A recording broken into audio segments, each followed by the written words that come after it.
우리 옆 사람 같이 한번 축복하십시다. 따라합시다. 하나님은 아십니다.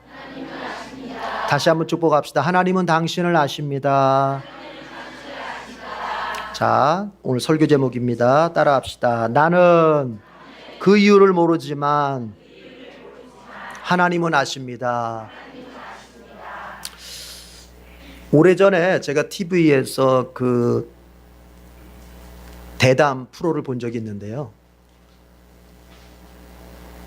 여러분 잘 아실 겁니다. 그 탈북자 가운데서 고위 외교관 출신 있죠. 태영호 공사라고 영국의 공사로 있다가 이제 가족 모두가 탈북을 했지 않습니까?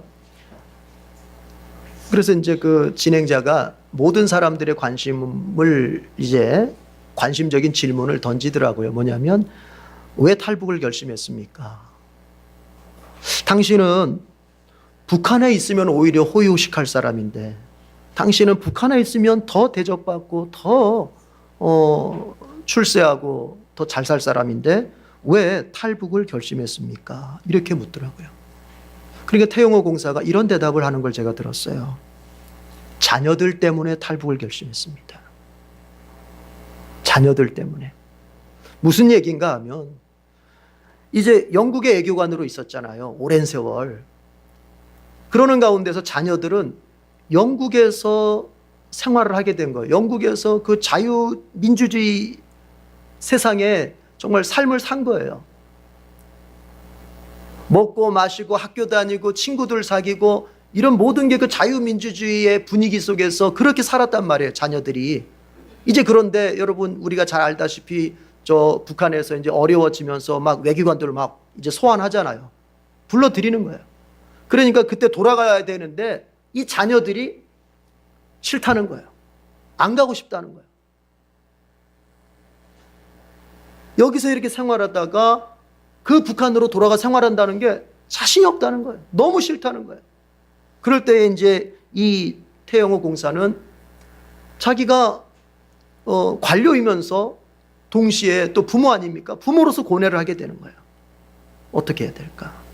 그래서 가만히 생각해 볼 때 정말 북한으로 돌아간다면 내 자녀들에게 과연 미래라고 하는 것이 있을 수 있을까? 내 자녀들에게 지금보다 더 나은 미래, 지금보다 더 나은 삶, 지금보다 더 나은 미래를 내 자녀들에게 줄 수 있을까? 북한으로 돌아간다면. 북한의 실상을 누구보다도 잘 아는 사람 아닙니까? 그렇게 딱 결론을 내리죠. 그건 불가능하다.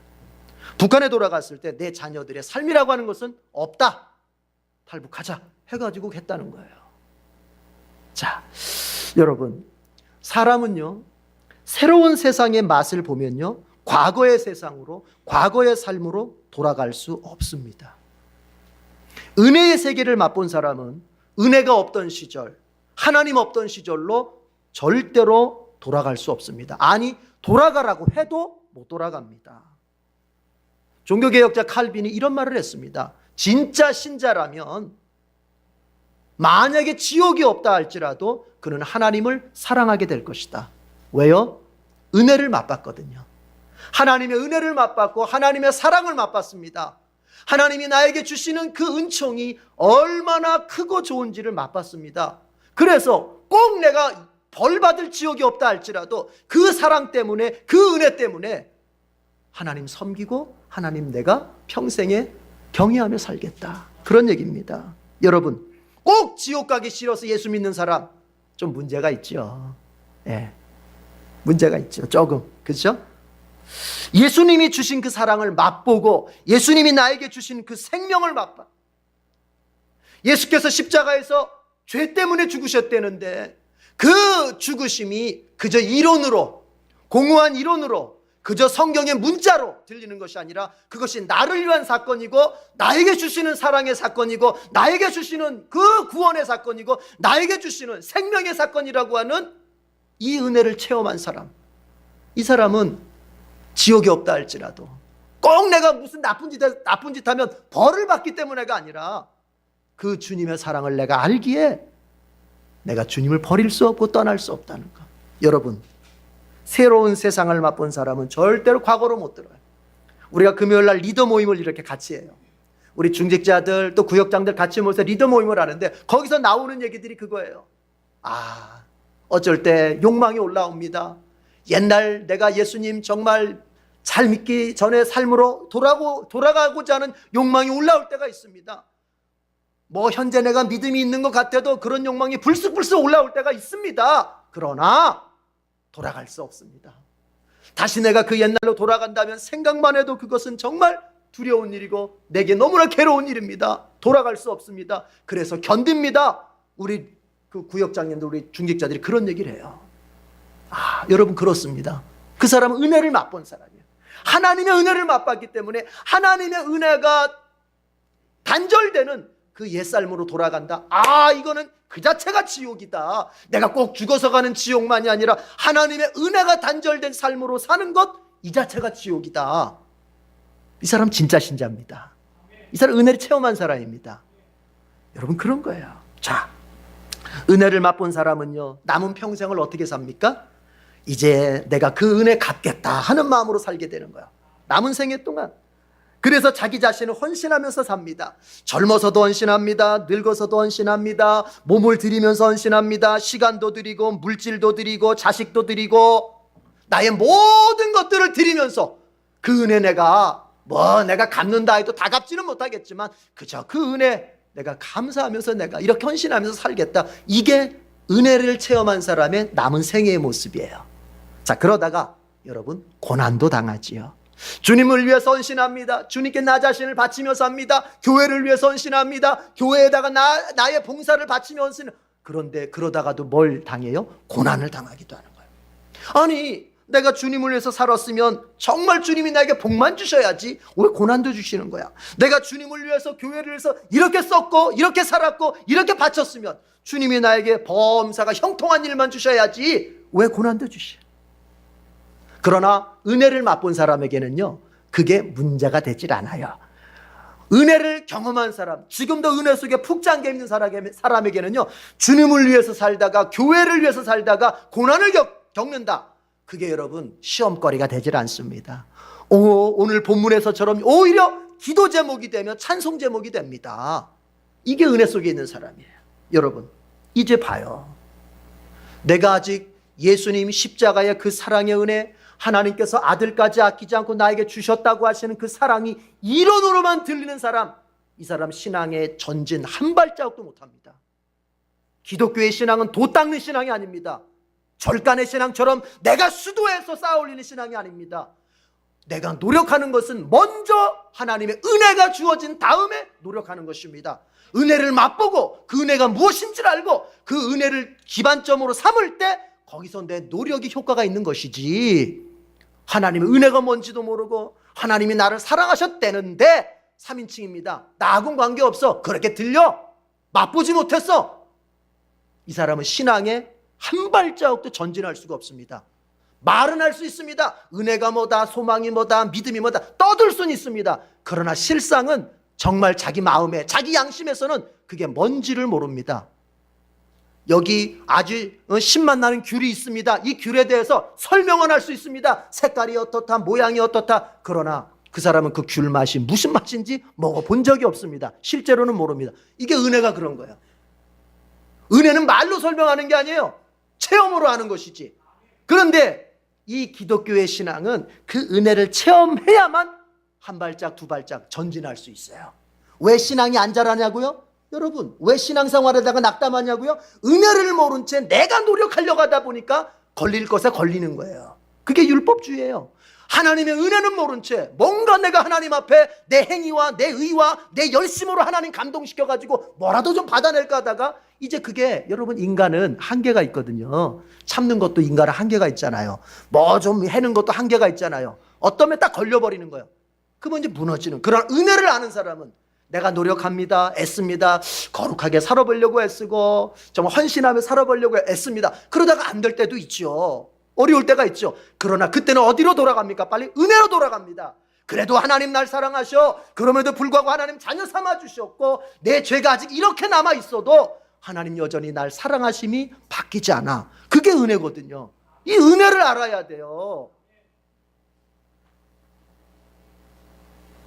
은혜를 체험해. 그래서 내가 아직 이 은혜 체험이 정말로 사실상 없었다 하는 사람은요, 다른 기도 다 제목 내려놓으세요.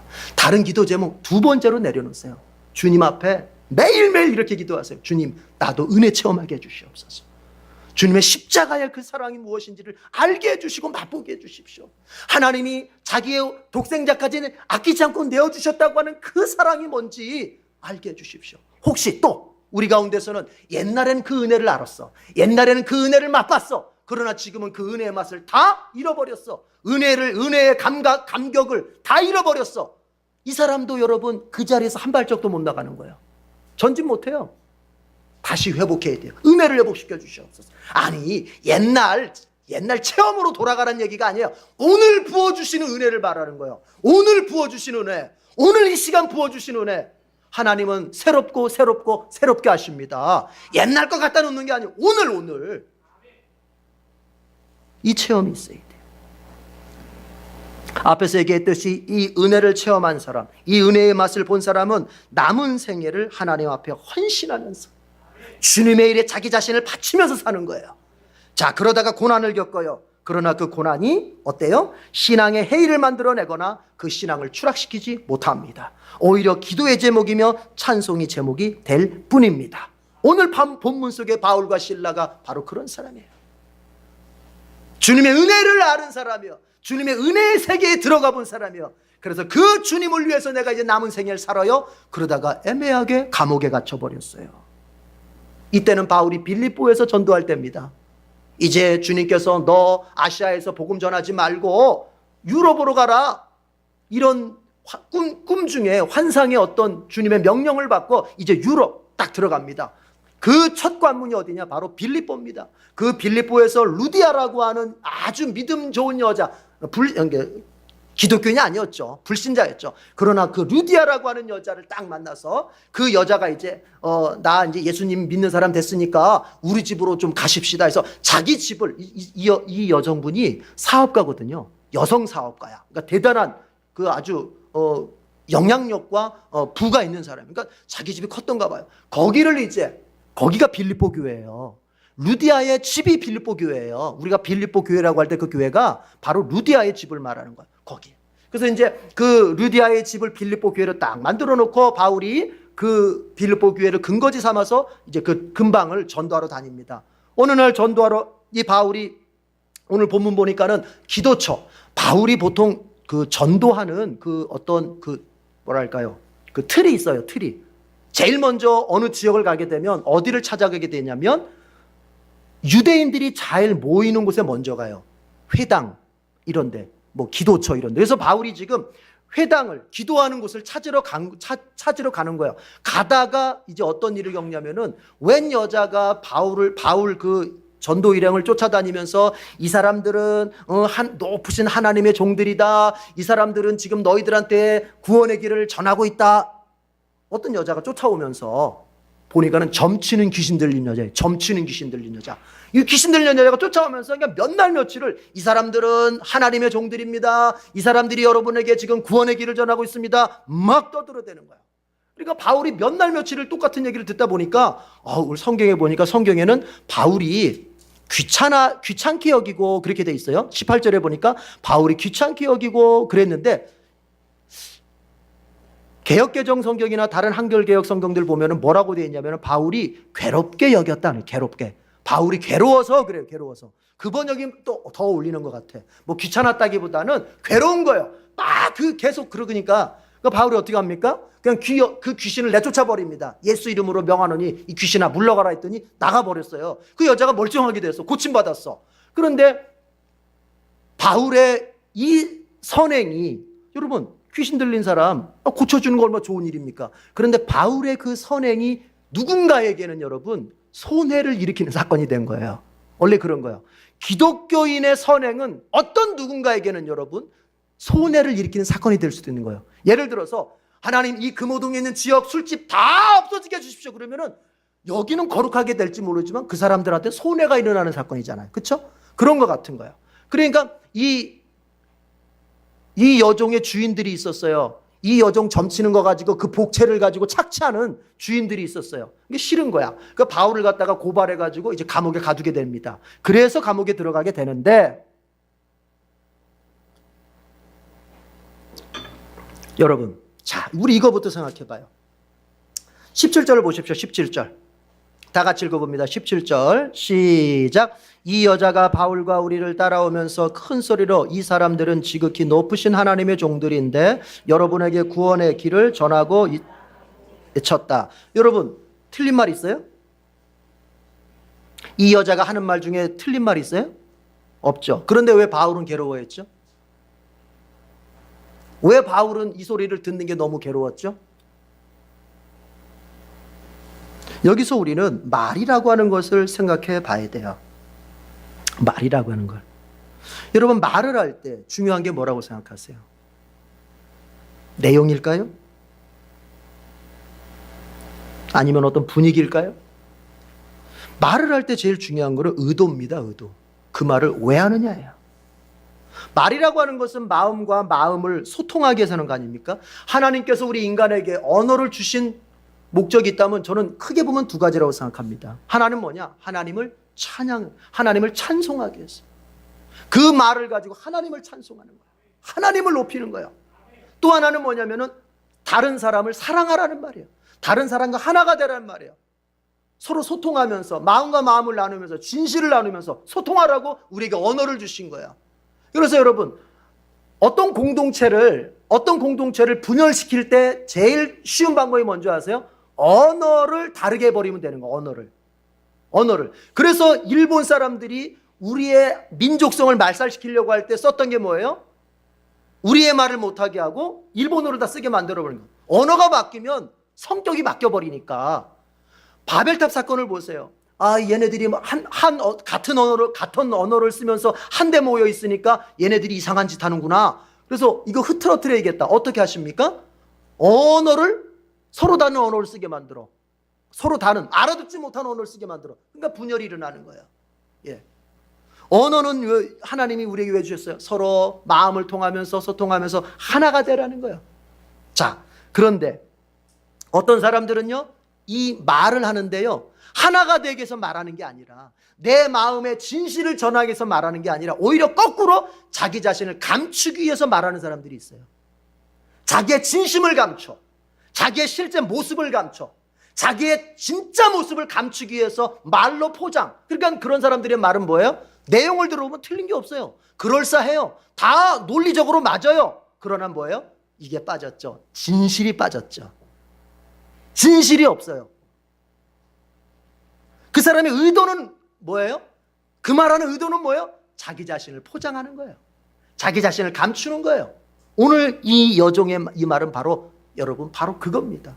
의도가 어디에 있어요? 정말 하나님을 높이고 그리고 바울의 전도 일행을 갖다가 알려주고 그러니까 이게 아닙니다. 여러분, 바울은 그걸 꿰뚫었어요. 우리가 그걸 알아야 돼요. 그걸 꿰뚫었던 거예요. 지금 이 말의 의도가 무엇인지를 바울은 꿰뚫었던 거예요. 보아하니 이 말은 이 여자가 하는 말이 아니다. 누가 하는 말이다? 이 여자 속에 있는 귀신이 하는 말이 귀신이 하는 말. 바울은 그걸 꿰뚫어 보는 거예요. 그러니까 그 여자로부터 이 귀신아 물러가라 하게 되는 것입니다.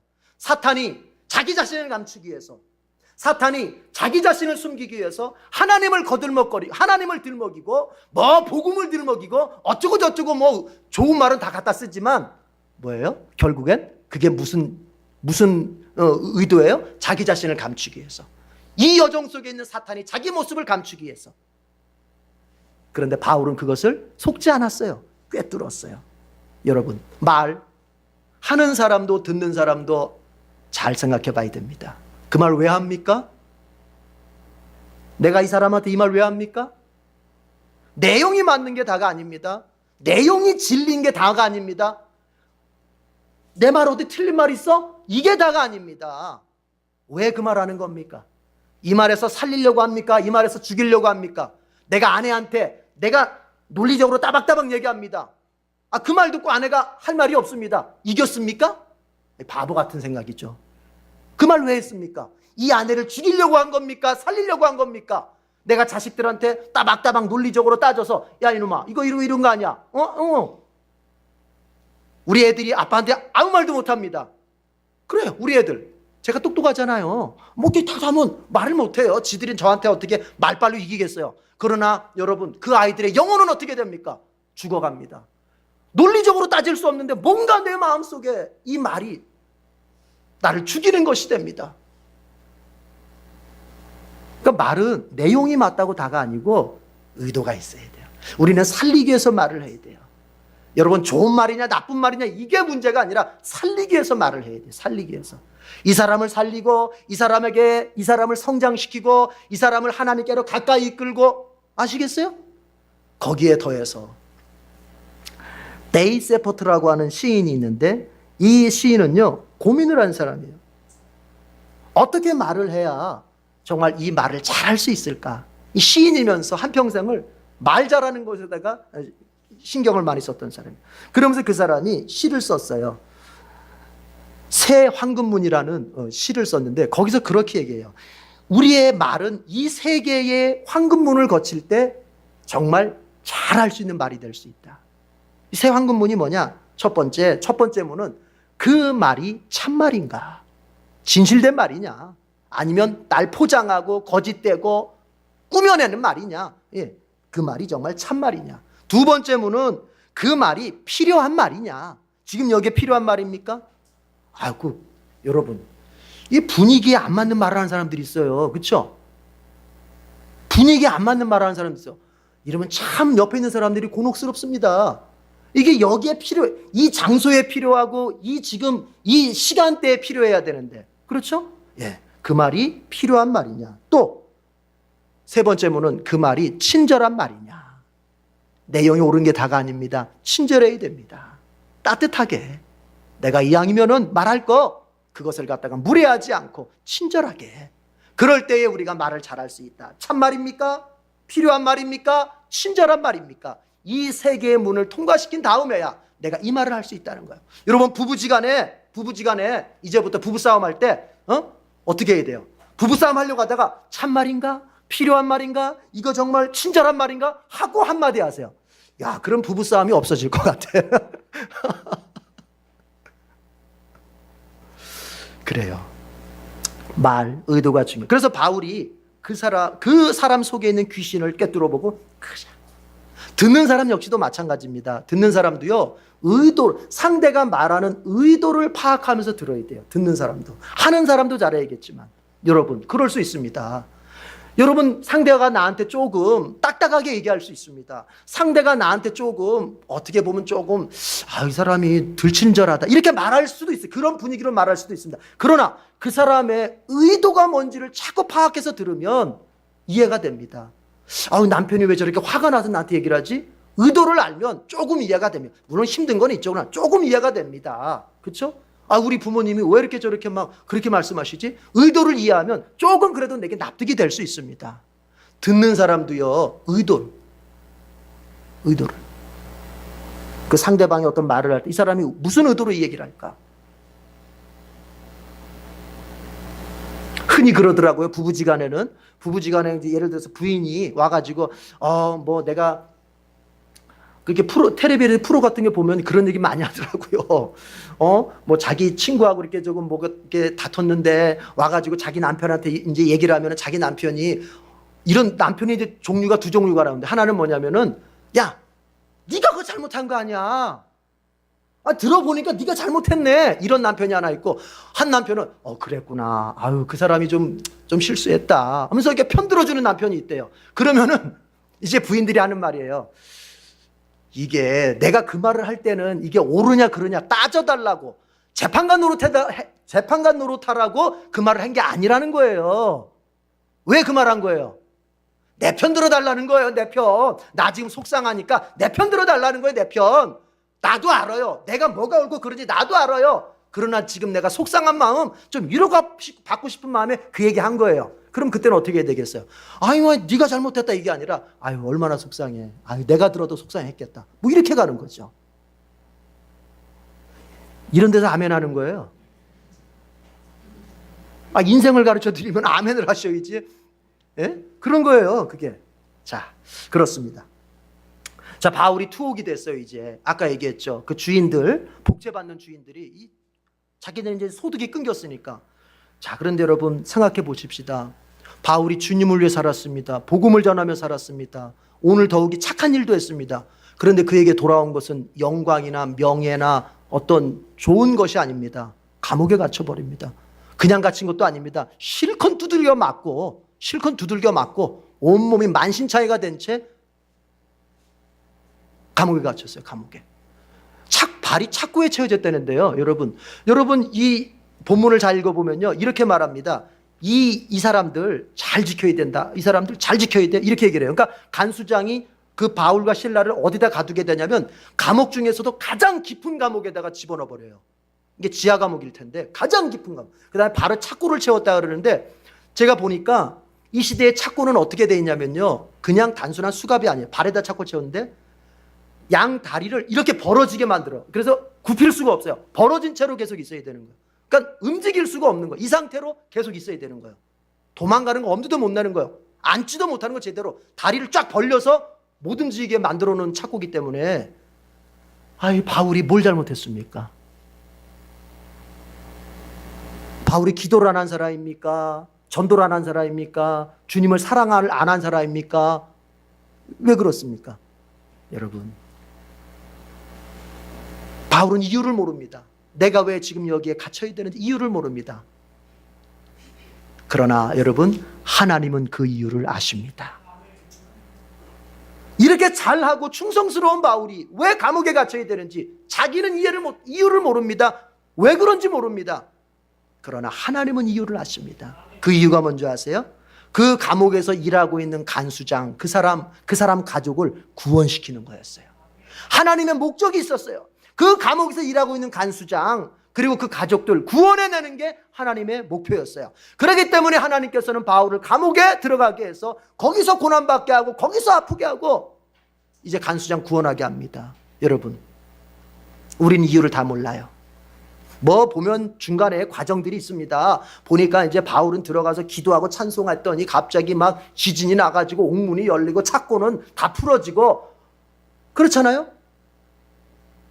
그러니까 이 간수장이 그걸 지진 나가지고 흔들리니까 간수장이 잠에서 깨가지고는 보니까 문들은 다 열려 있고 아마 여기는 깜깜한 것 같아요. 불이 이렇게 있어도 깜깜한 거 아니, 잘 안 보여. 바울을 가장 깊은 데다 집어넣었잖아요. 안 보여. 그러니까 이 바울이 자결을 하려고 그랬어요. 왜냐? 이 당시에 로마법이 그렇게 돼 있어요. 만약 간수가 제수를 지키다가 제수를 놓쳤을 경우에는 목숨을 잃거나 아니면은 그 죄수의 형량만큼 간수가 살아야 되는 거예요. 감옥을. 그러니까 다 도망갔다고 생각을 한 거예요. 다. 바울의 착고만 풀린 게 아니라, 바울의 감옥문만 물린 게 아니라 감옥문 다, 그리고 모든 죄수들의 착고가 다 풀린 거예요. 그거 다 도망가. 그거 살아남겠어요? 그러니까 이 간수가 이게 충격을 받고 어차피 나는 살아도 산 목숨이 아니다 하니까 극단적인 선택을 하려고 하니까 바울이 그때 말합니다. 네 몸을 해치지 마라. 우리 아직 그대로 있다. 우리 나가지 않았다. 네 몸 해치지 마라. 그리고 거기서 소리가 들려. 그래서 불을 가지고 들어가 보니까 바울을 비롯해서 다른 죄수들이 그 자리에 그대로 있는 거예요. 그대로. 거기에서 이 사람이 바울과 실라 앞에 꿇어 엎드리면서 내가 어떻게 해야 구원을 받을 수 있습니까? 이렇게 말하는 거예요. 여러분, 전도의 비법을 알려드릴게요. 전도의 비법. 전도는 두 가지가 잘 균형 잡으면 좋아요. 하나는 뭐예요? 잘 되십시오. 여러분이 기적을 경험하고 능력을 경험해서 여러분의 범사가 열리고 여러분의 가정 속에 잘 되는 일들이 있기를 바랍니다. 잘 되는 게 필요해요. 왜냐? 아직 예수님을 모르는 사람은 본질적인 삶을 모르잖아요. 아직 예수님을 모르는 사람은 영적인 그런 근원적인 삶을 모르잖아요. 그저 현실적이고 물질적이고 눈에 보이는 것 밖으로는 판단할 수가 없잖아요. 그러니까 예수 믿는 사람들이 잘 되는 거, 그것이 전도의 한 방법일 수가 있습니다. 자, 그런데 거기서만 멈추면 똑같아요. 탐욕적인 사람이에요. 전도 핑계대서 내 잘 되려고, 내 잘 되기 위해서 내가 구할 수도 있어요. 그게 다가 아니에요. 두 번째가 있어요. 뭐예요? 잘 됐을 때 여러분이 그걸 초월할 줄 알아야 돼요. 물질을 벌었을 때 물질을 초월할 줄 알아야 돼요. 권력을 잡았을 때 권력을 초월할 줄 알아야 돼요. 여러분, 자식들이 다 잘 됐을 때 자식에게 매이지 않는 사람이 될 수 있어야 돼요. 초월할 수 있어야 돼요. 그게 뭐예요? 바울이 안 나갔습니다. 하나님께서 옥문을 다 열어주셨습니다. 착고를 다 풀어주셨습니다. 그런데 바울은 안 나갔습니다. 우리가 생각할 때는 이거 빨리 뛰쳐나가라, 빨리 탈출하라는 소린가 보다. 뛰쳐나갔을 텐데 그러면 이 간수는 어떻게 되는 거예요? 죽는 거예요. 바울은 안 나갔습니다. 신라도 안 나갔습니다. 아무도 안 나갔습니다. 왜요? 주석에 보니까 이 질문 해놨어요. 바울은 왜 안 나갔을까? 그러면서 학자들의 이론들을 많이 썼어요. 뭐 이래서 안 나가고 저래서 안 나가고 뭐 어쩌고 그 중에 하나가 제일 우리로부터 환영받고 인정받을 수 있는 그 이론이 뭐냐? 바울은 그 순간조차도 복음을 전하기 위해서 안 나갔다는 거예요. 복음을 전하기 위해서. 누구한테? 이 간수에게. 옥문이 열렸다. 기적이 일어났다. 여러분, 이게 뭐 할 수 있는 기회입니까? 전도할 수 있는 기회인 거예요. 전도할 수 있는 기회. 그러니까 내게 일어난 기적. 자, 내가 아팠습니다. 내가 죽을 병 걸렸다가 고침받았습니다. 내가 죽을 병 걸렸다가 고침받았다고 떠들어댈 게 아니라 그것을 여러분 어떤 기회가 될 수 있어야 돼요? 전도하는 기회가 되는 거예요. 내가 어려움에 처해 있다가 내가 잘 됐습니다. 내가 우리 가정에 큰 문제가 있었는데 잘 됐습니다. 그 잘된 건 누리고 그 잘된 거 자랑하러 여기저기 다니는 게 아니라 그 잘된 것 가지고 무슨 기회를 삼아야 돼요? 전도하는 기회가 돼야 되는 거예요. 내가 돈이 없다가 하나님께서 돈복을 주셔가지고 돈을 많이 벌게 됐습니다. 우리 가정이 부자가 됐습니다. 그러면 그거 가지고 뭐 돈 자랑하면서 다닐 게 아니라 그 돈 가지고 주님의 일하고 주님을 전도할 수 있는 그렇게 될 수 있어야 된다는 얘기예요. 얘기가. 그러니까 잘 되십시오. 그러나 그 잘 됐을 때 그거 가지고 주님을 위해서 사십시오. 특별히 복음을 전하십시오. 바울은 그래서 안 나갔다는 거예요. 그래서 여러분 이 간수가 왜 바울과 신라 앞에 엎드려서 내가 어떻게 해야 구원받겠습니까? 이 말을 했을까요? 기적이 일어났기 때문일까요? 물론 그것도 있을 겁니다. 그러나 저는 그렇게만 생각하지 않습니다.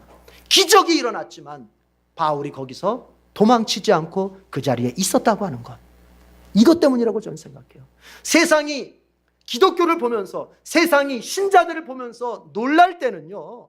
잘 될 때가 아니라는 걸 알아야 돼요. 잘 될 때가 아니에요.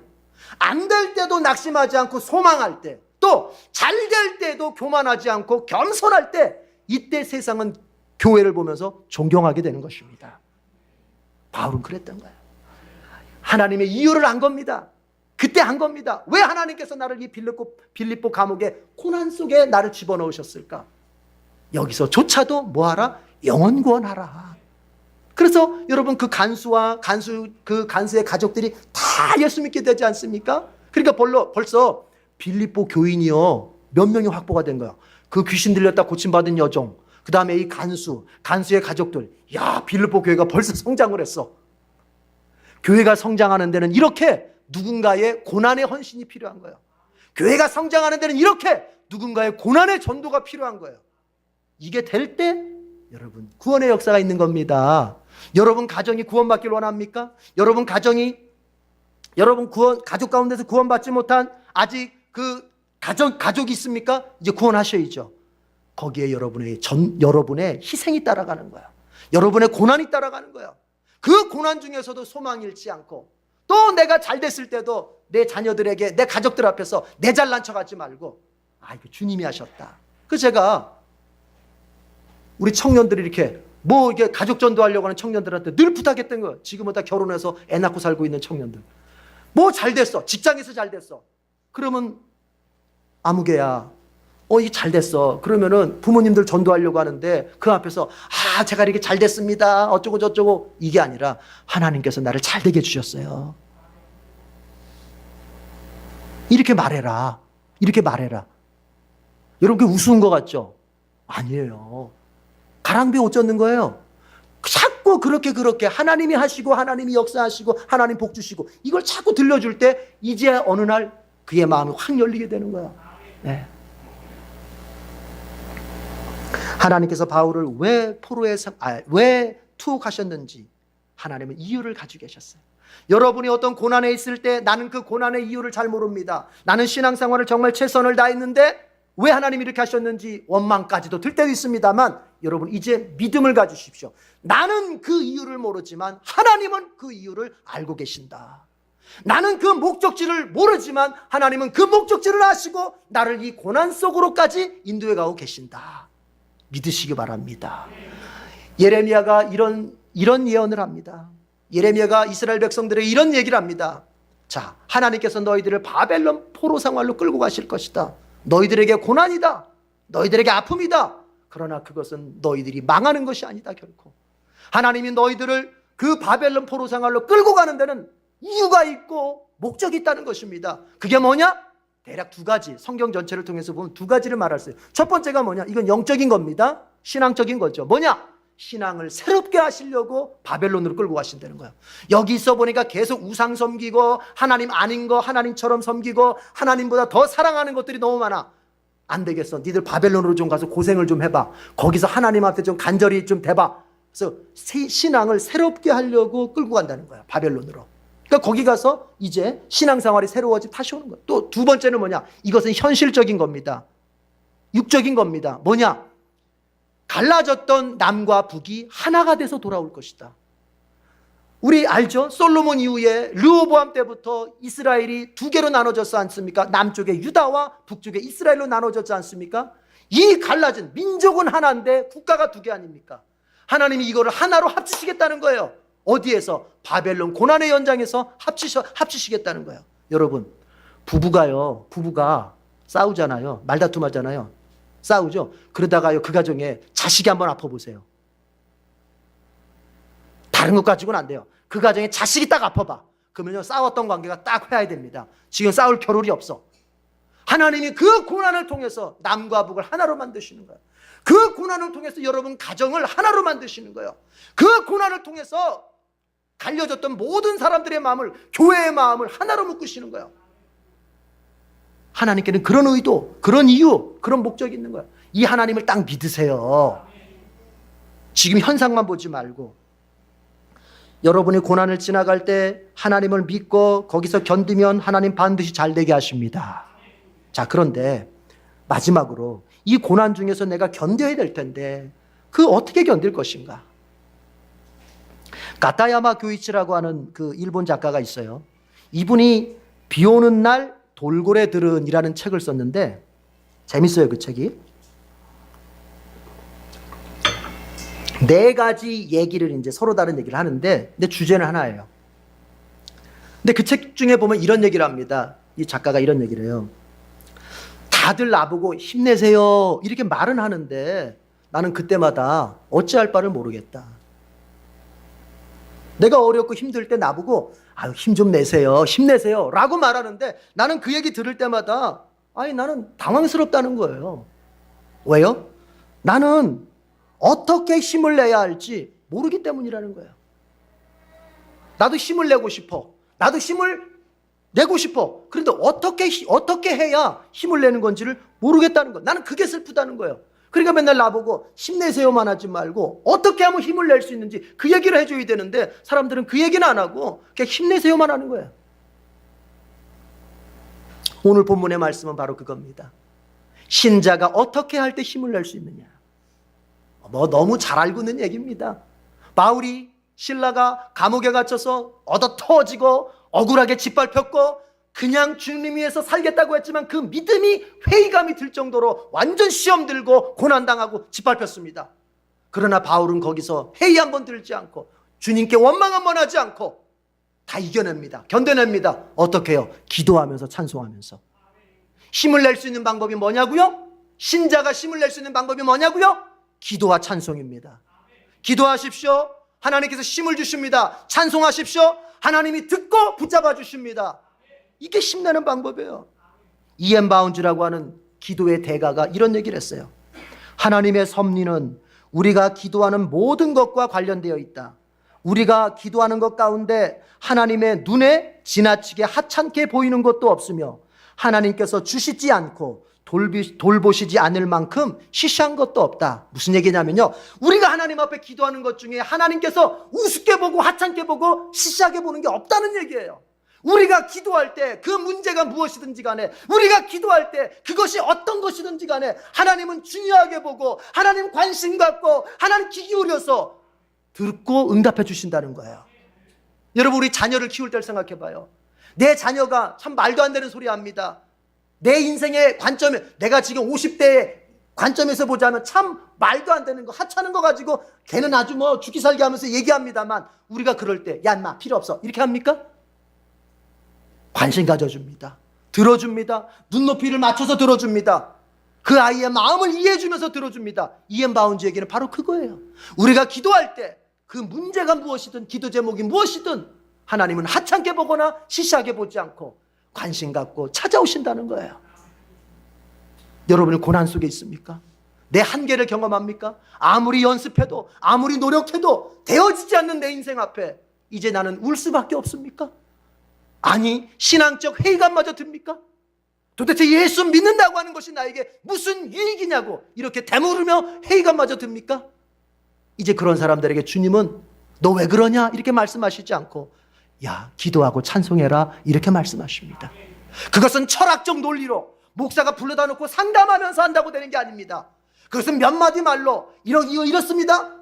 몇 가지 교리를 대준다고 풀리는 문제가 아닙니다. 그것은 하나님 앞에 눈물로 기도하고 하나님 앞에 눈물로 매달릴 때 비로소 내 안에서 은혜가 회복되면서 감당될 수 있는 것입니다. 은혜가 회복돼야 돼요. 제가 언젠가 한번 얘기 드렸지만 한 번 더 하고 이 얘기하고 내가 마치려고 합니다. 여러분, 제가 책에서 본 얘기인데 가슴이 짠하더라고요. 저는 이 책을 읽으면서 그 인디언들이 자기 자녀를 훈련시킬 때 어떻게 시키는지 그 얘기를 하는데, 자, 아이가 이제 한 10살쯤 됐습니다. 그러면 이제 이 아이가 강인한 전사로 커야 되는데 이거 어떻게 전사로 키울 수 있을까? 10살이면 우리 둘째 아이 요셉이 나이입니다. 얘를 전사로 키워야 돼. 인디언들은 살벌하잖아요. 사는 지역이. 전사를 어떻게 키웁니까? 이제 그 아버지가 이제 밤에 달만 살짝 떠 있고 어둑어둑한 밤에 이 아이를 저기 깊은 산으로 끌고 갑니다. 그리고 아들한테 말합니다. 너 오늘 저녁 너 혼자 있어야 된다. 이 산 중에 너 혼자 있어야 된다. 아무도 네 곁에 있지 않다. 너는 혼자 오는 이 밤을 이 맹수들 사이에서 너는 견뎌야 한다. 다 그러고 이제 그 아이를 그 바위에다 딱 앉혀놓고 이제 아버지는 딱 갑니다. 그러면요 그 아이 입장에서는요, 아니 저 사람이 내 아버지 맞아? 나를 사랑한다고 하는 그 아버지가 어떻게 나를 이렇게 버려둘 수 있어? 나를 어떻게 이 맹수가 득실거리는 이 야산에 나를 홀로 둘 수 있어? 이 마음에 충격이 온다는 거예요. 충격이. 그러면서 밤새도록 그 맹수들이 울부짖는 소리를 들으면서 이 아이도 무서우니까 울부짖는다는 거예요. 울부짖어요. 그냥 자기도 무서우니까. 그러면서 밤을 보내는 거예요. 울부짖으면서 밤을 보내는 거예요. 그런데요 그 아버지가요 애한테는 내가 간다고 말은 했지만 사실은 가지 않아요. 그 아이가 볼 수 없는 아주 높은 나무에 올라가서 이 아버지는 밤새도록, 제가 이 장면을 읽으면서 눈물이 나더라고요. 그 아버지는 밤새도록 화로에다가 화살을 재어놓고 그 아이 곁에 어떤 맹수라도 나타나면 언제든지 쏠 수 있는 준비를 해놓고 그 아들 그 곁에서 밤새도록 밤을 지새우는 거예요. 여러분, 저는 하나님이 보였습니다. 거기서. 우리 하나님이 그러신 분이에요. 우리가 홀로 있는 것 같고 광야 속에 고난 속에 홀로 버려진 것 같고 내가 어려움 당할 때 내 곁에 아무도 없어, 부모도 없어, 자식도 없고 형제도 없고 나만 외로운 것 같고 나만 서러운 것 같고 뭐 교인들이라고 맨날 말은 가족이라고 말하지만 정말 내가 어려움 당할 때 내 곁에 아무도 없어 보이고 이제는 급기야 하나님마저도 내 곁에 없는 것 같고 나를 외면하는 것 같고, 그러나 여러분 내 눈에 보이지 않고 내 촉감에 만져지지 않을 뿐이지 우리 하나님 저 하늘에서 화살을 가지고서 내 주위에 고난의 맹수, 나를 죽이려고 하는 적군의 맹수들이 올 때를 대비해서 나를 지켜보고 계신다는 것입니다. 믿음을 가지십시오. 내가 왜 이렇게 고난을 당하고 나 예수 잘 믿어보려고 하면 할수록 왜 이렇게 고난을 당하고 왜 이유를 모르는 어려움을 내가 당해야 되는지, 여러분 이유를 알려고 하지 마시고 하나님을 믿으시길 바랍니다. 기도하면서 찬송하면서 나를 향해 계시는 그 하나님을 바라보면서 이 고난의 때를 여러분이 잘 견디실 수 있기를 바랍니다. 그러면 오늘 본문처럼 그 때가 되면 하나님이 옥문을 여시고 기적을 일으켜서 나가게 하시는 것입니다. 기도하겠습니다. 하나님 아버지 감사합니다. 우리 성도들 어려움 가운데 놓여 있고 힘든 가운데 살아갈 때 그때마다 주님 원망하기 쉽고 신앙의 해이에 빠지기가 쉽겠지만 나를 바라보시며 언제든지 나를 향하여 도울 준비를 하고 계시는 하나님 바라보면서 주님 이 어려운 때를 잘 지나갈 수 있게 해 주시옵소서. 나는 지금 그 이유를 다 알지 못합니다. 나는 왜 이렇게 예수 믿는다고 하는데 어려움 가운데서, 물질적인 어려움, 질병의 어려움, 이 고난 속에서 헤어나오질 못하고 이렇게 살아야 되는지, 그 이유를 지금은 다 알지 못하지만, 나는 알지 못하지만 하나님은 아십니다. 이제 이 고난을 통과하는 나를 붙잡아 가시면서 인도하실 때 이 고난 끝에서 욥의 고백처럼 나를 정금같이 빛나도록 그런 인생을 삼아 주실 줄로 믿습니다. 아버지요, 아직 궁금하고 그 이유를 다 알지 못해서 답답하지만 나를 사랑하시고 나를 붙잡고 계시는 하나님을 믿으면서 이 고난을 잘 인내해 갈 수 있게 해 주시옵소서. 그리고 그 인내 끝에서 정말 바울과 실라에게 기적이 일어났던 것처럼 하나님의 기적의 능력을 드러내 주시옵소서. 예수님의 이름으로 기도드립니다. 아멘.